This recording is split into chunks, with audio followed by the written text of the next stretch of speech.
So we're going to go through a banded straight leg deadlift as a really good variation to isolate the glutes, and we'll show you a variation to really focus on helping you feel the hamstrings as well. The idea here is that the straight leg deadlift is an awesome exercise at lengthening or overloading that lengthened position to make sure we can get the glutes there.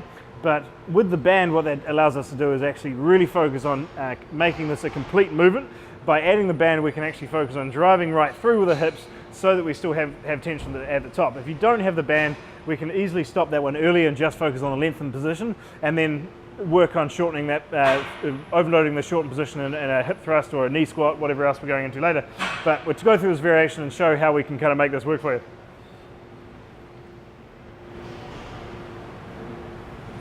So as usual with all your deadlift variations, stable through the back, keeping you nice and braced through the core, and we're going to get you to walk forward a little bit into that rep so that the band's got a little bit of tension on there. So at the top of the rep, you're already having to really contract the glutes, tuck that down, not let the lower back take over, and then as long as that stays nice and stable, first movement on this is always going to be the hips back, and we're loading those heels the whole way down. So really pushing the hips back, hold that position where you're still keeping it nice and stable through there, squeeze the glutes and then drive through, and tuck it there at the top. Cool. So as long as you keep your legs straight on this one, we're pivoting from the hips, allowing you to squeeze to get all the motion happening from the hips.